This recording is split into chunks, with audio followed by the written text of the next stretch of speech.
आज दिल्ली के रामलीला मैदान में एक ऐतिहासिक समारोह होने जा रहा है।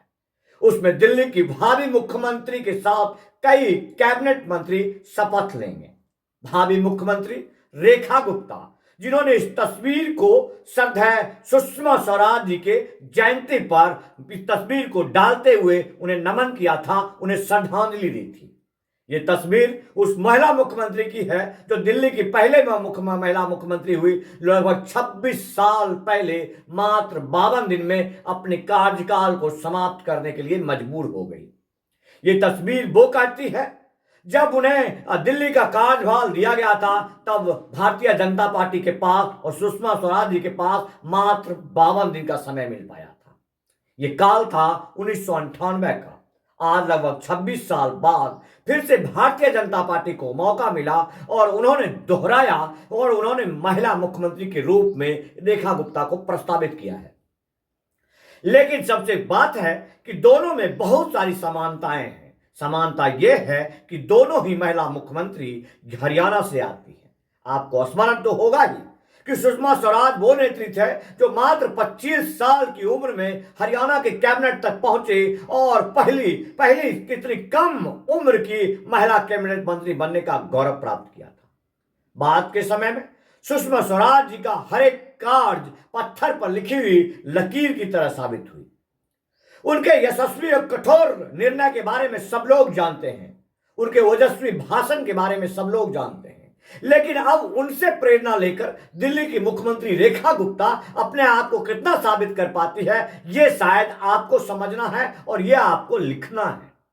कितने लोगों को आशाएं हैं, क्योंकि केजरीवाल जी की मजबूती और 2 कार्यकाल का मुख्यमंत्री कार्यकाल जो मुख्य श्रेय जाता है वो महिला के प्रति उनके बहुत सारे कार्य, जिसमें से उन्होंने महिला सुरक्षा, बस में महिलाओं के लिए फ्री टिकट, अन्य भी कई योजनाएं थे जिसके माध्यम से उन्होंने महिलाओं को लुभाया और महिलाओं ने जमकर उनके लिए वोट करती थी, जिसके वजह से वो दिल्ली में दोबारा शासन किए और फिर 3.0 में नहीं जा पाए, उसमें भी महिलाओं का ही योगदान हो सकता है।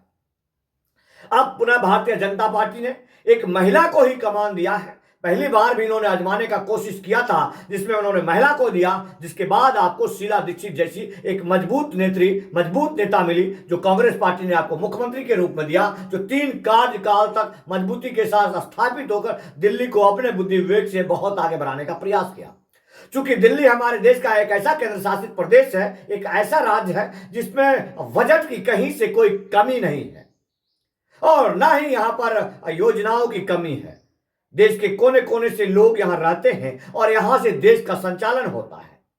लेकिन कुछ सरकार की खामी रही होगी या एक गठन की खामी रहेगी, जहां केंद्रीय दल यह कहता है अगर सरकार यहां पर दूसरे की रहेगी तो हम काम नहीं करेंगे। जो कि आप देख सकते हैं कि भावी मुख्यमंत्री जी का नाम घोषित नहीं हुआ है, दिल्ली की सफाई शुरू हो गई। यहां पर केंद्र की बहुत सारी ऐसी खामियां हैं जिसमें निष्पक्षता नहीं होती है। लेकिन आपको निष्पक्षता के मामले में समझना है, सोचना है, आपको कैसा महसूस हो रहा है कि ये जो तस्वीर वायरल हो रहा है इसके संदर्भ में क्या लगता है आपको कि दिल्ली की भावी मुख्यमंत्री रेखा गुप्ता को 5 साल का कार्यकाल दिया जाएगा।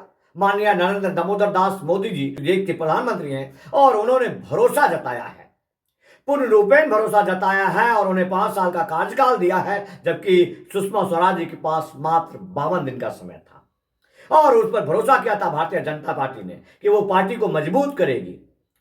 सामने चुनाव दिल्ली के विधानसभा का और फिर वहां वो असफल हुई और बाद में उन्हें त्याग पत्र देना। आज समारोह का आनंद लीजिए और दिल्ली के लोगों को ढेर सारी शुभकामनाएं दीजिए कि उन्हें एक ऐसे मुख्यमंत्री मिली है जो सुषमा स्वराज को अपना अनुयायी मानती है, जो एक ऐसे लेडीज को जिन्होंने अपने दम पर लेकर अपने आप को स्थापित किया, एक कम उम्र में विधायक बनी, कैबिनेट मंत्री बनी और आज तक तमाम लोगों के लिए, जिन लोगों को मुख्यमंत्री के पद तक जाना था, उनके भी अनुयायी हैं। जय हिंद, वंदे मातरम।